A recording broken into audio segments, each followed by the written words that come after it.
So I made this awesome trading hall that's empty. So I think obviously the next step is to make a new dimension. Wait, what? So I think it's a good idea to lay out the rules of this new dimension that I'm gonna build here. It has to be completely original. I can't just make a regular forest and like change the blocks, because that'd be lame. Also, it has to look like it fits in Minecraft. It has to look like something like a Minecraft developer would make and put in the game. It has to have 3 biomes, and all the objects in the biomes have to have names. The dimension is also going to have its own lore, so if you want to hear what I come up with, then stick around till the end. Also, just a little side note, if you guys enjoyed the video, then please consider subscribing to help me beat the YouTube algorithm. It takes a second, and it really, really helps me out. If I'm going to make the domain, that's the name of the dimension. Oh yeah, I'm pretty proud of it. It sounds pretty cool, I think, at least. But like I was saying, I'm gonna make it in the Nether, so I'm gonna need some fire resistance potions because I'm bad at Minecraft.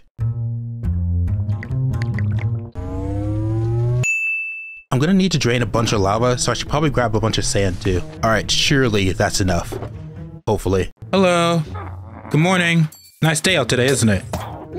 Why would you do that? This seems more painful for you than for me. You're really hitting that stuff hard, huh? My house. Now I need to gather some materials for the 3 biomes. Okay, now I'm gonna have to head into the mines. I'm gonna need copper, some tuff, which may be the first time anyone has ever said that in the history of Minecraft, so I'm gonna write that down. But I'm also gonna need a bunch of deep slate. In the Nether, I'm pretty much gonna need everything from these crimson trees.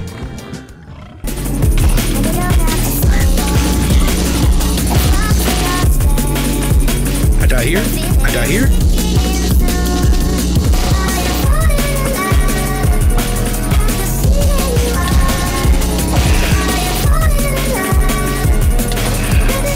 Oh my god, I almost popped the totem. That was the dumbest thing I could have done. All right, now I'm just gonna gather some other stuff that I need from the overworld. I'm gonna need, some conduits. It's part of the build. Why am I about, okay, I shouldn't need that many though. 28? Why did I make that? Who did that? Whose idea was this? Okay. So that's 28 hearts of the sea and 224 nautilus shells. Hey, okay, it's future divinity here. I didn't need all of these. I think I used like 5.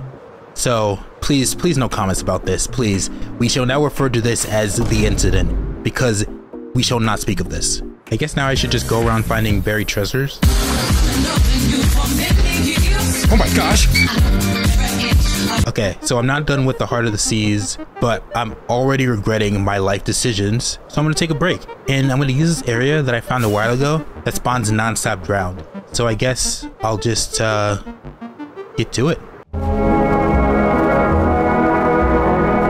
Hey guys. Hey buds. It's been about 2 seconds for you. I've been farming for a week. I want you to look at my levels, all right? I've seen things. I've seen drowned. You want to talk about drowned? I've seen drowned. But that's all right. It's all right. It's all right. We don't even need to talk about it. But finally, that felt anticlimactic for a week's worth of work. So we're just gonna move on. You know what? I think I need something nice after that. So I'm gonna pick up some flowers for dyes. I'm gonna need yellow, red, and orange. How do you make orange dye? Oh, okay. Okay, it wasn't that bad. I also need green and lime dye. So I'm also gonna go look for some cactus. Guys, it's been about 20 minutes. I can't find the desert. I swear I had one marked. I don't know. You have to believe me, please. You have found it. Also, I need some stuff from here, so this actually works out great. All right, I think that's it. Let's head to the Nether and start building. Enjoying the video you are. Subscribe, you should. I guess. I can't, please just subscribe, please. They have my family. I beg of you. And also it'd be really cool because I work really hard on these videos and that would be sick. Thank you. Okay. I think this is where I want to build. Wait. Yeah, okay, no, I'm sure. I'm gonna make a outline of the shape so I can sort of see how I want it to look. Okay, yeah, that looks good. Okay, now I'm gonna drop sand around the outside of the outline, just sort of go around it. I think I'm actually gonna extend this side out a little bit more, just so I can make sure I can fit everything I want in here. All right, nice. Hopefully that's enough room for all 3 biomes. Okay, now time for the worst part of the build, except for redacted. I have to fill in all of this lava using sand. This is gonna take a while.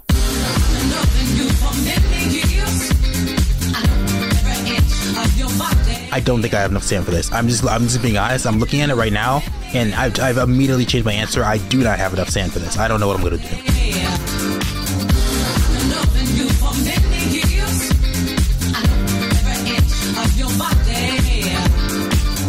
Alright, it's done.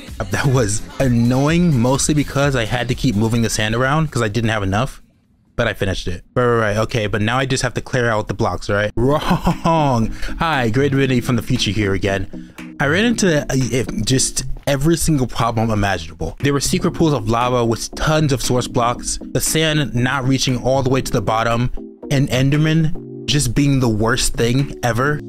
So originally I purposely made this above my ancient debris mine so I could have a lot of the space cleared up. It didn't help enough. It just wasn't enough. But after about 2 real life days of mining, I finally, it's done, all right? Now let me say, pain. Only pain. Okay, I want a blank slate to work with and make it seem like this dimension was like ripped from space and time. So I'm gonna line the walls with black concrete.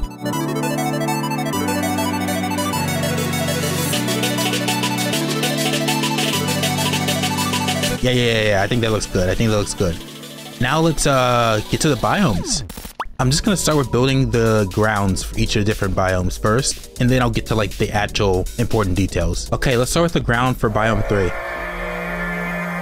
I think I want the block palette to be basalt, deep slate, and cobble deep slate, sort of like it's like dead land. And I also want it to be like a valley, so I'll start by building one side up to the corner. Then I can do the same on the other side of the valley. I also want to build a pit on the first side for some water. Speaking of water, you may be thinking, Gray, how are you gonna have any type of water in here? And also, even if you could, it would look terrible, and also you're dumb and you're stupid. Okay, well, first off, why would you say that? That's so messed up. Well, my plan is to use a method that Sandiction used to make custom water for each biome. Okay, the first source of water is gonna be at the bottom of the valley, so I have to start by laying out a layer of lava. All right, now that I have that done, I can go up 5 layers of alternating stained glass colors. I'm gonna use green and lime for this biome, and I'll let you know why later because it's lore. Oh, also I have to do the same thing for this pool too. Okay, next is gonna be the ground for biome 1.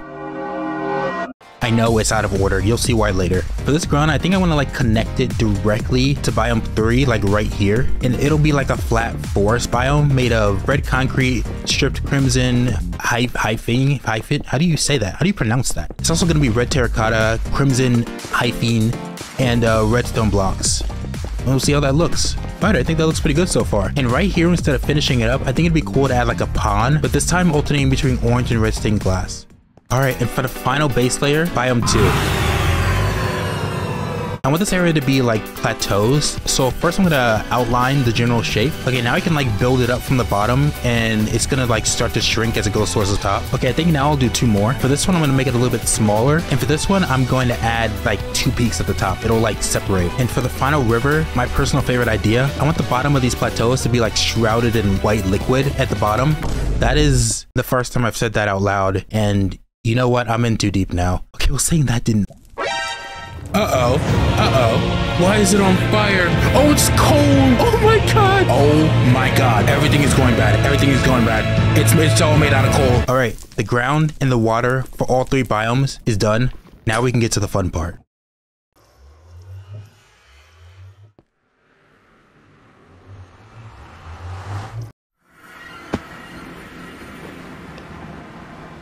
Biome 1 is called the Starlight Forest, a plentiful paradise full of opportunity. Scattered across the flat land are the starlight trees, beautiful beacons of hope that reflect the moon's light at the perfect angle to shine. Floating above the rich waters of this land, you'll find the wart shrooms. Still moist from erupting from the water, they float in pairs of 2. And finally, if you draw your eyes away from the beautiful ground below and look up, you may catch a glimpse of a floating land, much like the End Island, but this carries the wart light bush across the skies.